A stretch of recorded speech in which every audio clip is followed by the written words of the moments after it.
What up, world? It's Machiavelli the Don. Y'all in the gym cave. Smash that like button.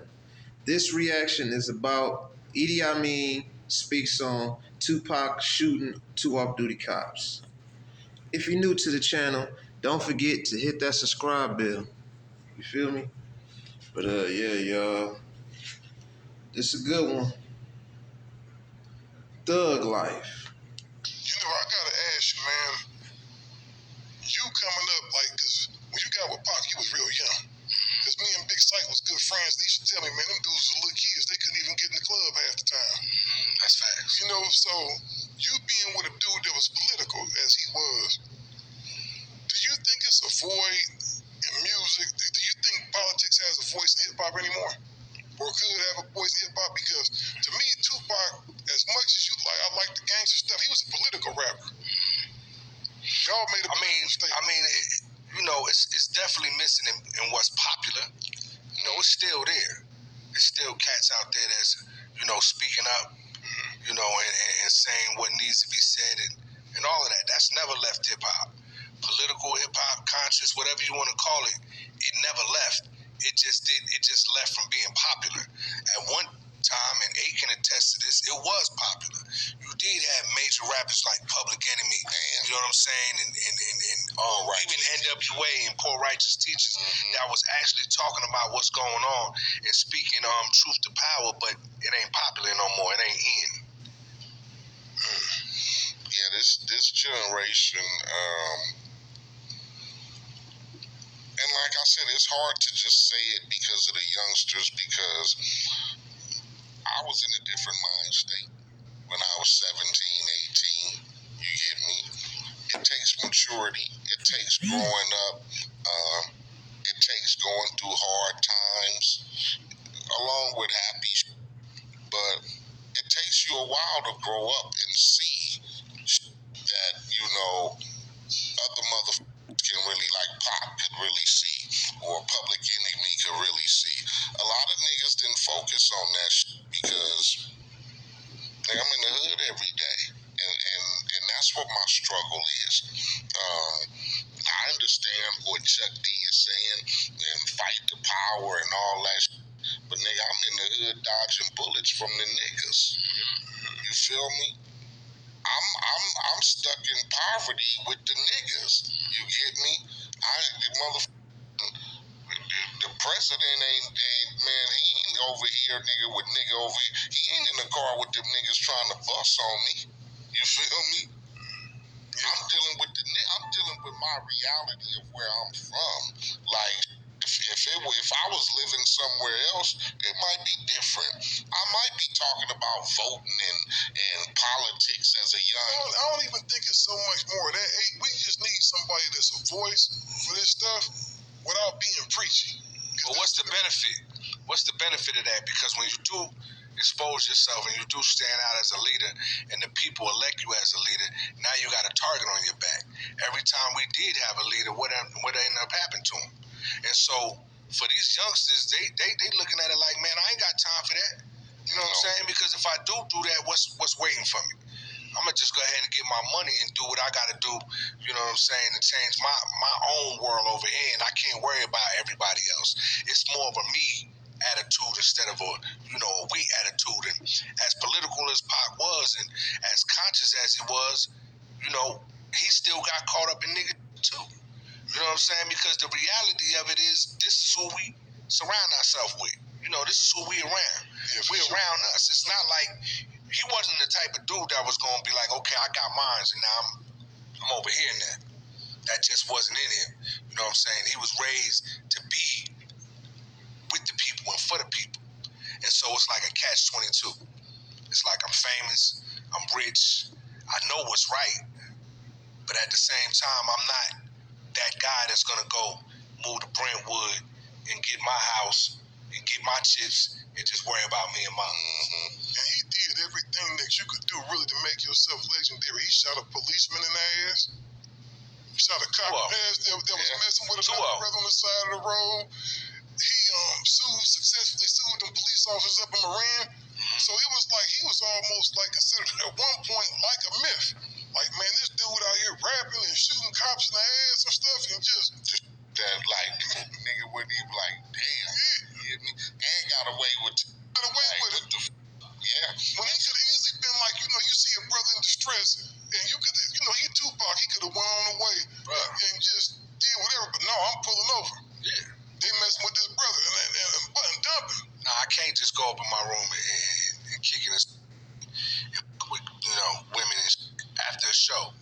We had just did a show at Clark, Atlanta.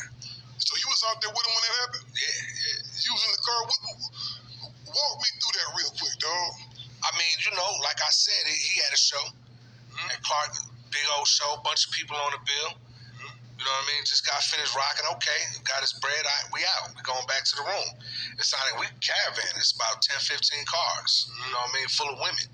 Just following us back to the room. They following Tupac. You know what I'm saying? Back to his hotel room.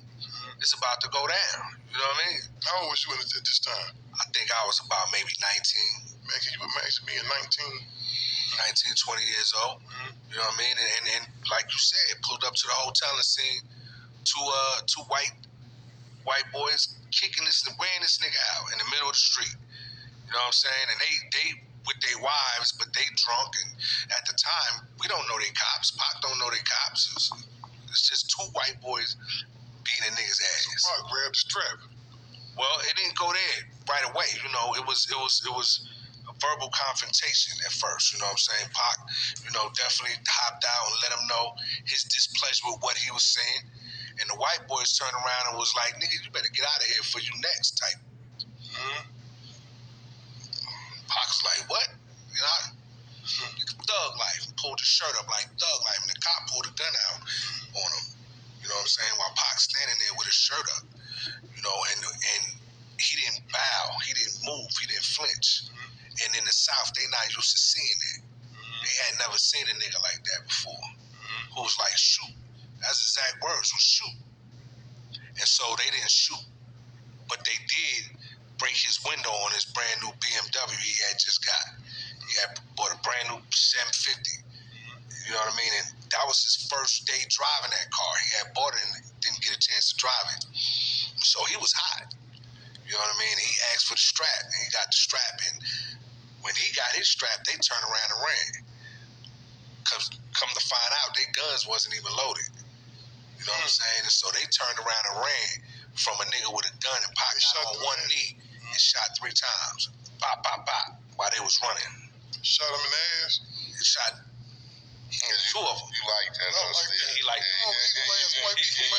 Yeah, one in the ass and one in the side. I think side like that's that. Good, though, you know what I'm saying? Yeah, Pac was a good shot. Just tickles his fancy. I can picture the homie just getting down on one knee just like this. Pop, pop, pop, pop. And they just falling down the street right there thinking, oh, we should have never messed with that nigga. But they were so far in the distance, we didn't even know that he hit him. That nigga still. So he had a good aim on him.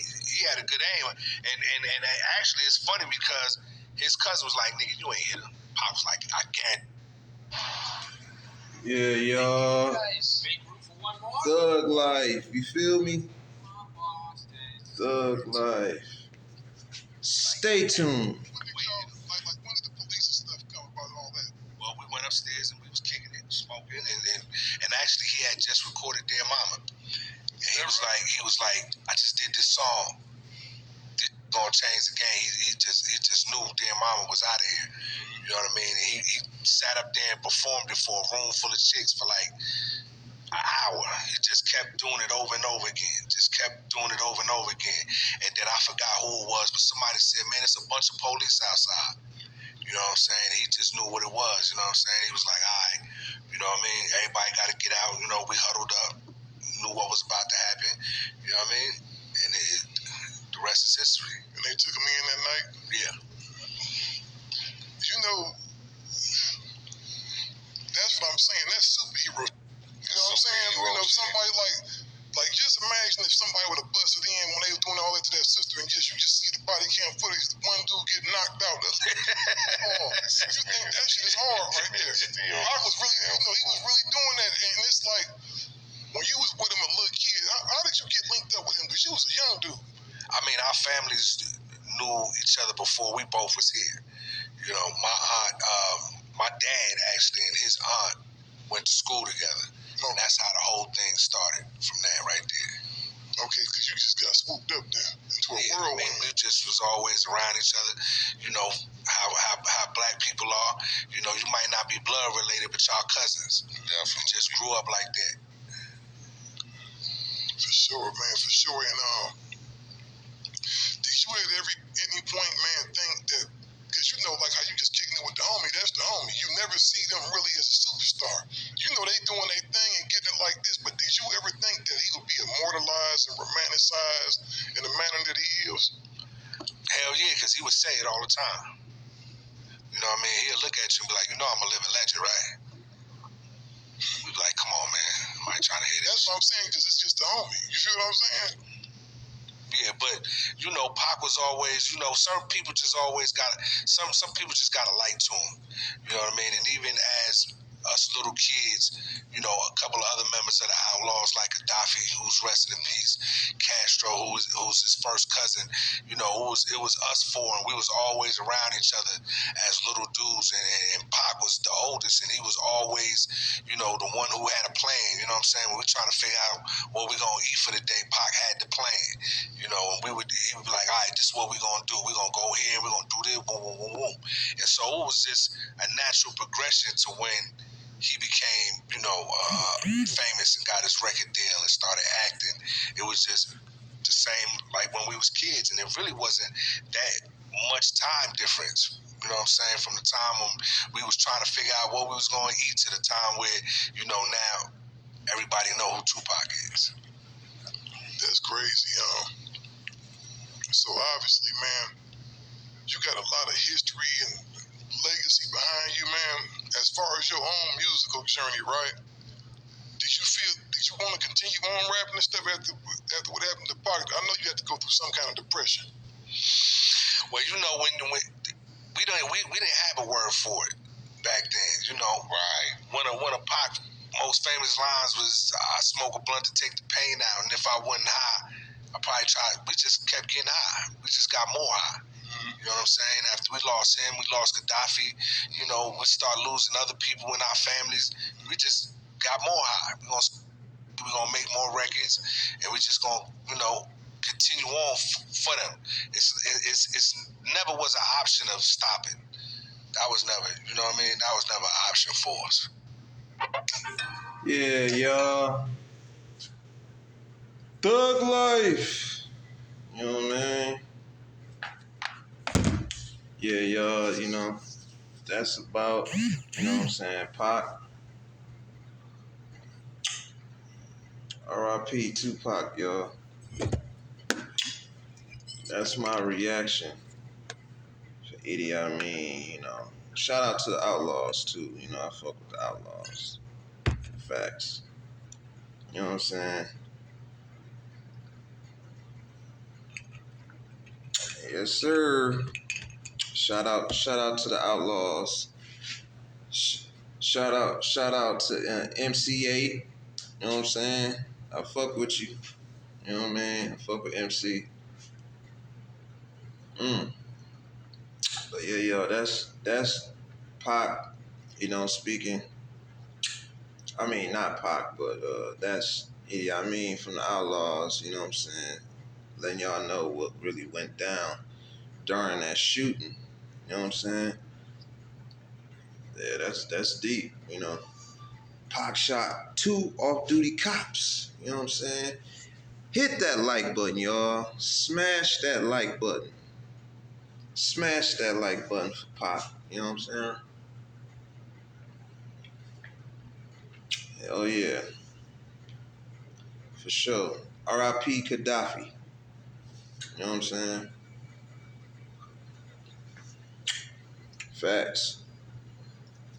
But yeah, y'all, that was deep, you know what I'm saying? But y'all, if y'all ever went to go see the All Eyes on Me story, you know what I'm saying? I went to go see the All Eyes on Me movie twice, you know what I'm saying? And yeah, it was that was a good movie, you know what I'm saying? But I liked the part. See, it would have been better if when they did the Pac movie, they should have kept the parts that they took out, even though it was going to be longer. But man, y'all, I'm telling y'all, I know some people didn't really care for the All Eyes on Me movie, but if you look at the parts where they took out, man, I'm telling you, it was raw. Best believe. You know what I'm saying? The movie was better if they would have kept all the parts. Check out the reaction of the All Eyes on Me movie with the clips that they took out to make the movie shorter. It was more better, straight up, way better. It would have been longer, you know what I'm saying? But long movies, long movies is always the best. You feel me? But that was what's up though. How Pac stood for that black man and shot the two cops. You feel me? Facts. Don't forget, y'all, to hit that like button. Hit that like button. Like I say, y'all, hey, rest in peace again, the Pac. You know what I'm saying? Shout out to the Outlaws. I still rock with y'all, you know what I'm saying? That was my first Tupac CD ever, was the Outlaws album. Facts. That was my first Pac CD that I ever had got. And then I had later on got the other albums. You know what I'm saying? Yeah. Banging. But y'all know, man, y'all know my motto. Be safe, stay dangerous, stay sucker free. You know what I'm saying? Hey, it's Machiavelli.